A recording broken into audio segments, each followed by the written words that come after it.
Sveiki, čia info komentarai, aš Viktoras Jakovlevas.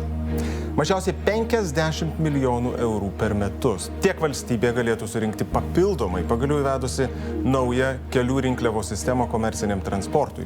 Ši sistema, kurios įkainiai būtų vertinami pagal nuvažiuotą atstumą, dar vadinama e-tollingu.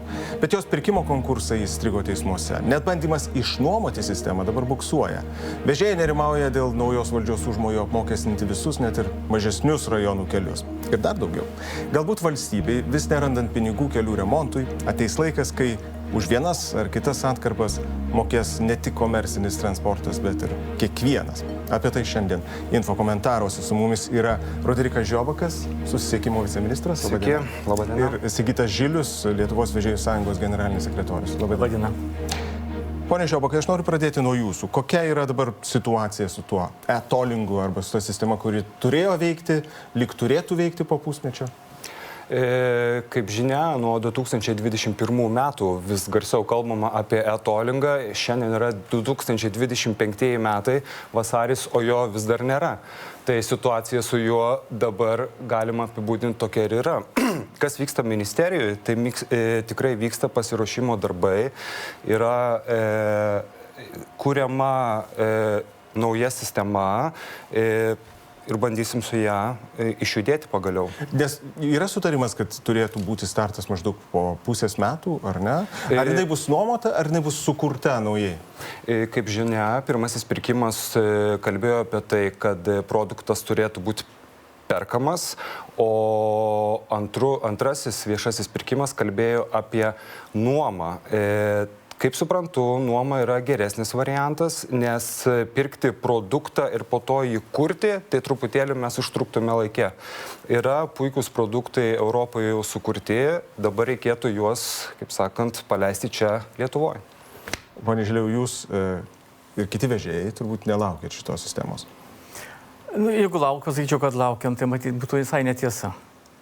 Tačiau sistema šita yra teisinga, kaip jūs ir minėjote, pane Viktorai. Nes jinai atstuminė, jinai matuoja ir daug kur veikia. Taip. Veikia Lenkijoje, veikia Vokietijoje ir kitos. Daug Europos šalių. Tai reiškia, aš įvažiavau į apmokestino kelią, kiek nuvažiavau kilometrų, tiek susimokėjau. Tai šiuo metu yra taip, kad aš sumokėjau ten kokius 11 eurų ir pervažiavau per visą Lietuvą. Arba aš užvažiavau ant mokamo kelio, nuvažiavau 5 kilometrus, irgi privalau susimokėti irgi kažkokius tokius pačius pinigus. Tai vadinasi... 11 eurų nėra daug, bet principas yra neteisingumas.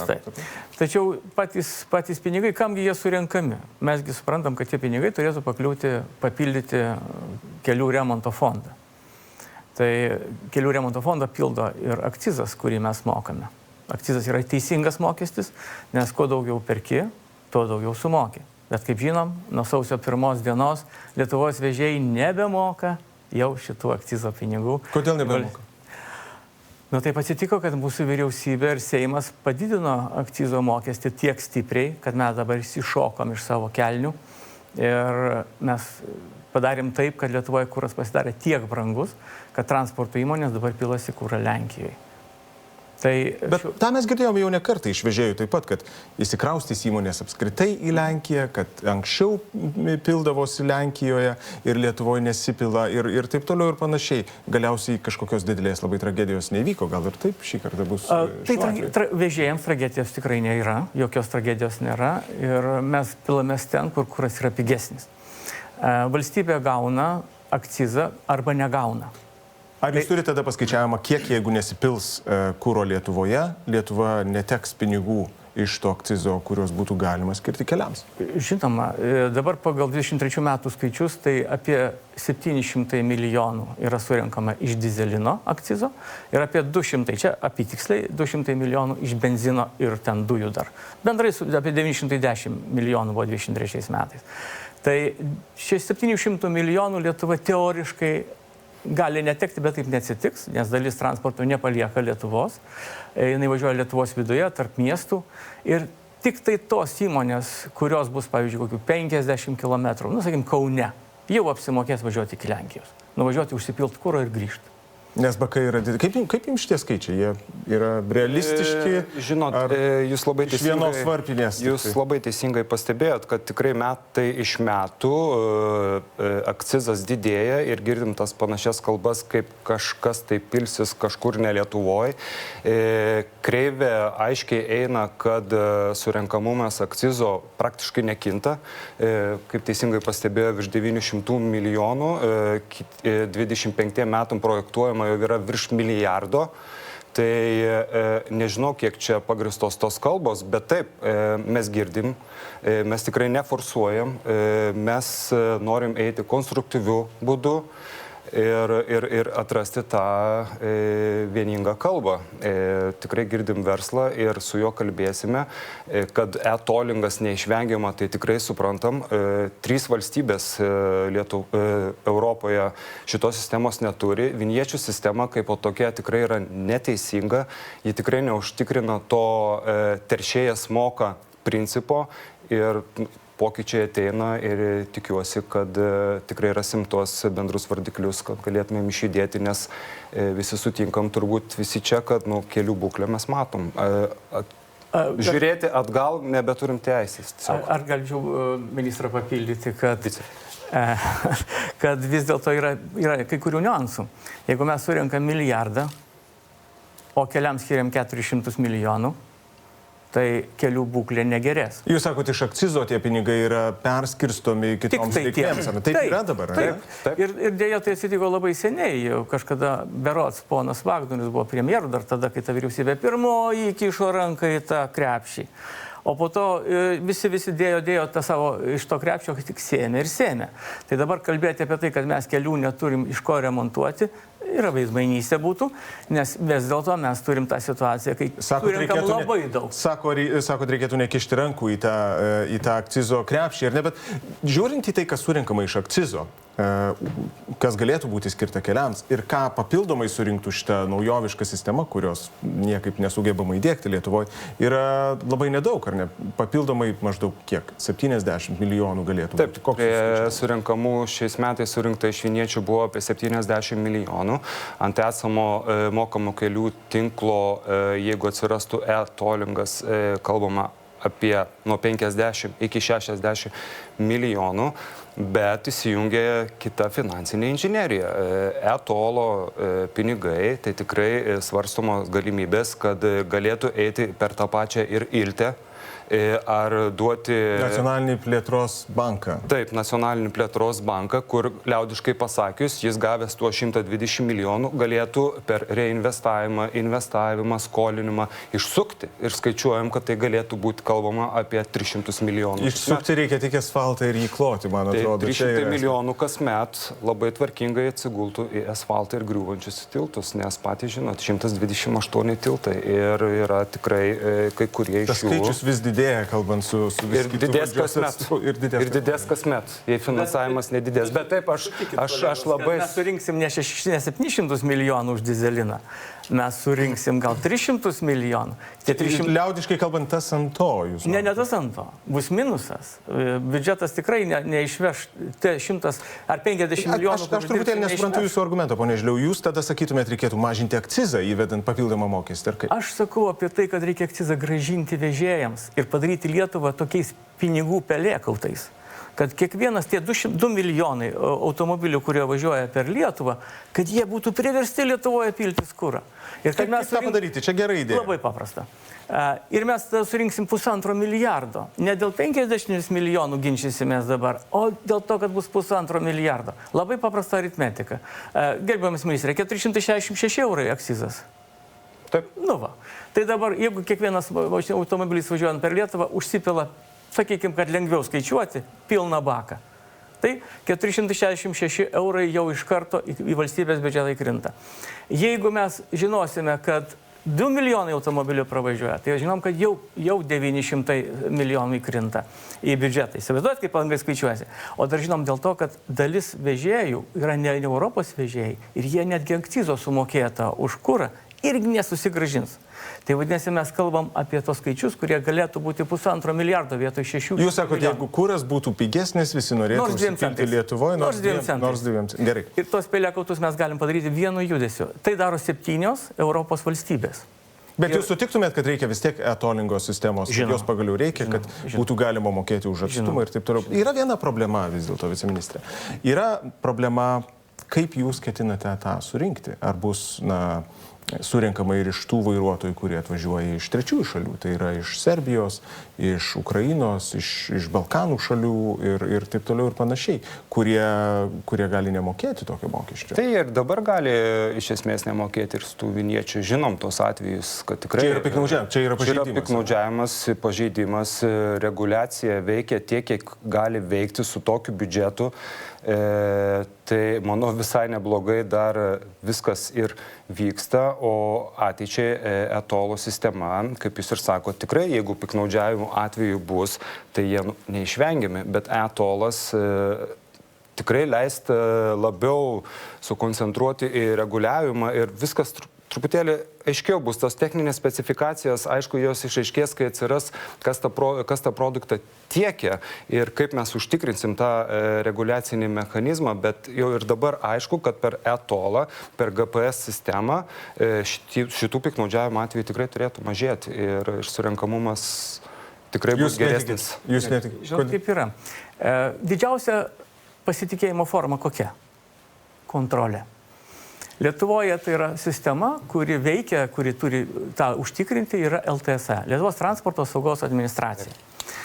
Mes kaip Lietuvos vežėjų sąjunga paskutinius, 10 metų kalbam apie tai, kad būtina sustiprinti užsienio vežėjų kontrolę.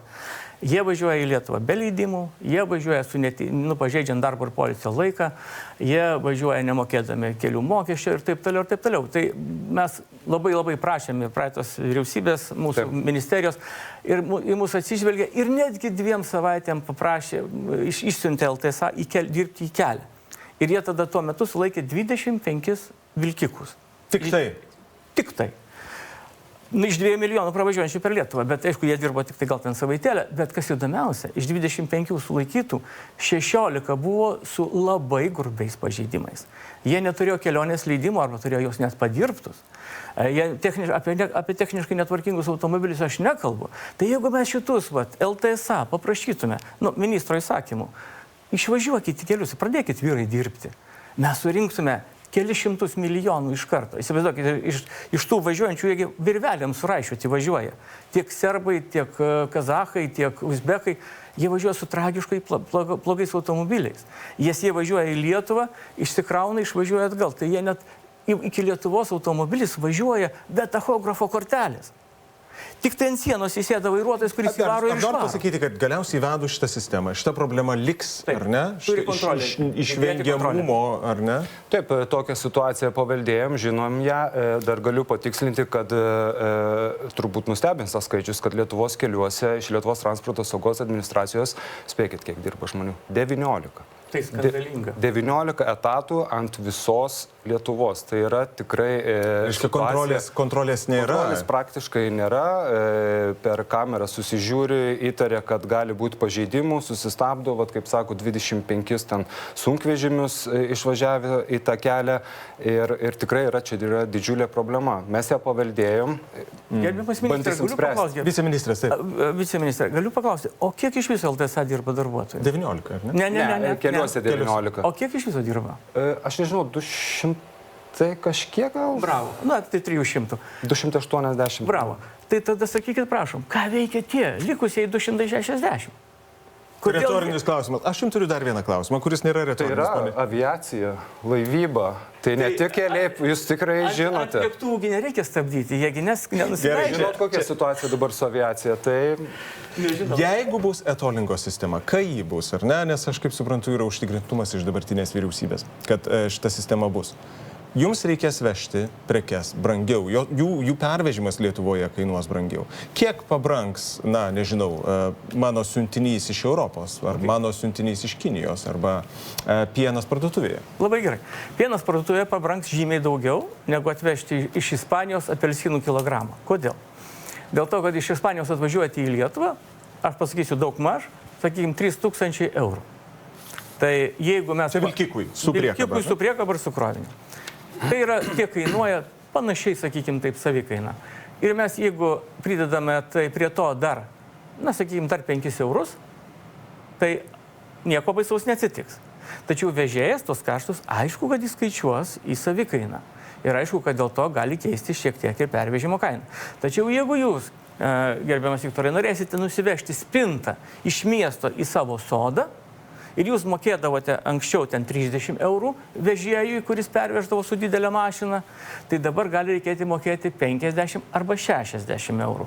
O dėl to, kad akcizas padidėjo, gal ir 70. Va kur esmė. Mes skriaudžiam savo piliečius, mes skriaudžiam savo žmonės. Ar bus teisingumas tuomet? Nes tada dar kitas klausimas jums, ponė Žiobakai. Ar mokės žemdirbiai? Ar mokės tie žmonės, kurie sakys, na, man tik tai iš mano sodybos iki mano lauko nuvažiuoti? Iš esmės praktiškai kokia dabar sistema veikia ant to paties viniečių sistemos ir kokios yra lengvatos, jos iš esmės ir nesikeis, jos išliks tokios pačios, kam priklausys lengvatos, jūs tokios ir liks, tai tikrai čia bėdos didelės nematom. Girdim, ką sako partneriai mūsų socialiniai, ekonominiai. Kalbamės su kolegomis Lenkijoje ir Austrijoje, pavyzdžiui, kur e-tolą įsivedinėjo, tai jie girdėjo tas pačias kalbas, kaip viskas brangs, kaip kartais. Kas atsitiko? Duomenys rodo, kad kilo praktiškai toj pačioje Vokietijoje 0,5% tas pats produktas. 0,5% pabrangimas, žodžiu, priežastis to, kad buvo įvestas e-tolingas. Ir dabar keitėsi berods ir įkainiai, ar ne? Visai nesiniai gal prieš metus. Jūs patiksliai, brango. Ir Lenkijoje, ar pabrango prekės dėl to Vokietijoje? Manau, kad viskas turi savo įtaką. Ir dėja dėl to, kad vėlgi skaičiuosim kur. Ar mes skaičiuosim spintos pervežimą aplink Vilnių ir į kaimą nuvežti, ar mes skaičiuosim pervežimą į Ispaniją. Tai turėkime minti, kad 99% Lietuvos vežėjų niekada negrįžta į Lietuvą.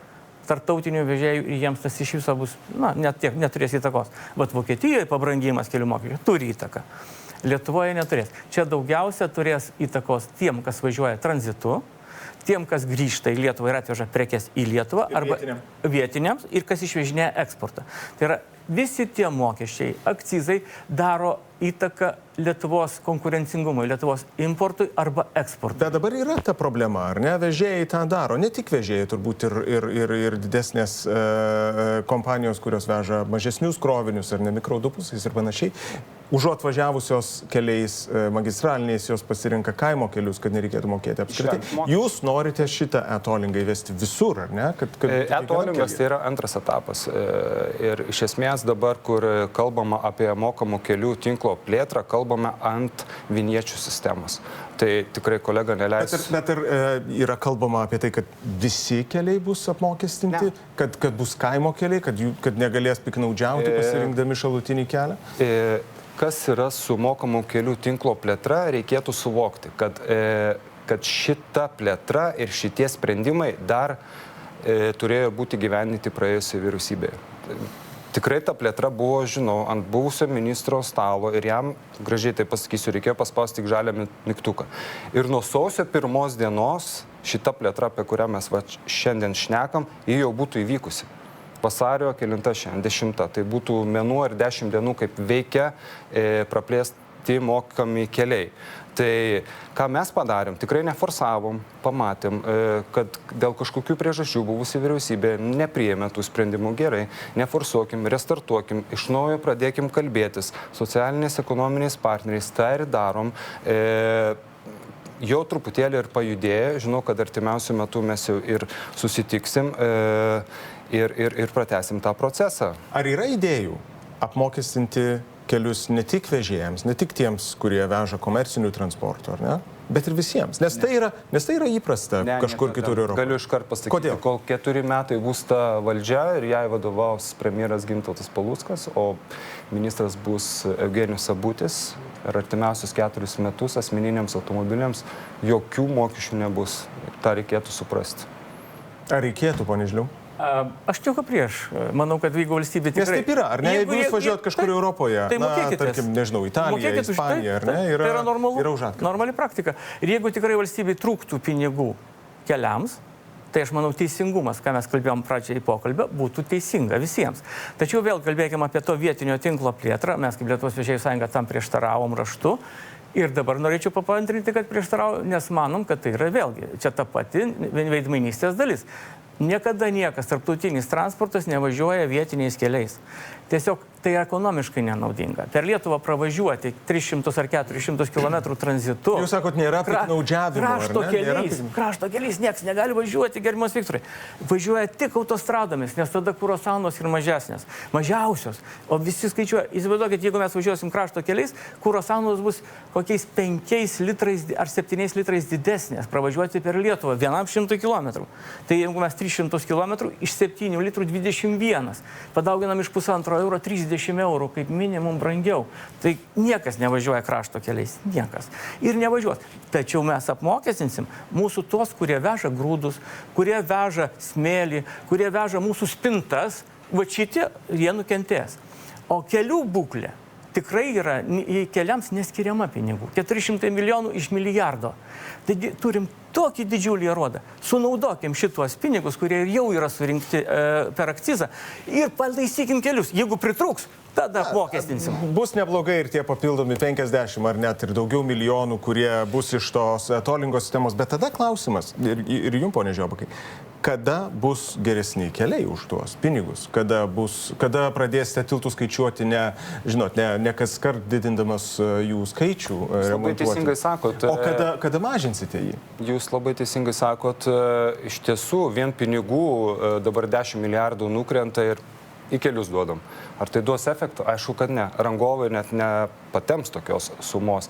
Kitas dalykas, šita ministerija labai žiūri į skaidrumą, į kelių kokybę, į priežiūrą jų. Čia irgi bet tik matom... žiūri, bet padaryti dar sunku, ar ne? Galima prisidėti. Tai kad dar kol kas tiek etolas, tiek kelių fondas netėjo į mūsų teisinę bazę ir tų pinigėlių papildomų nėra kol kas. Gerbiamas ministrė, prieš keletą ministrų buvo vienas ponas Masiulis, kuris užsiėmė labai skaidrumu ir kontrolę. Ir jis nustatė, kad yra didžiuliai, berods tada buvo pranešta, kad didžiuliais vagystės ir pavogta ten kiek tai ten centimetrų to asfalto, kiek ten kelių. Tai buvo kalba apie kelius šimtus milijonų. Kodėl tos kalbos pasibaigė kalbom? Kodėl nieko neįvyko? Kur tie 100 milijonų? Mes dėl to ir klausėm, čia buvo 2017, 8 metai praėjo. Jūs turite tą patį klausimą, ar ne? Ar turėsit atsakymą? Tai tikiuosi. Aš tikiuosi, kad atsakymų bus. Nes auditus jau pradėjom.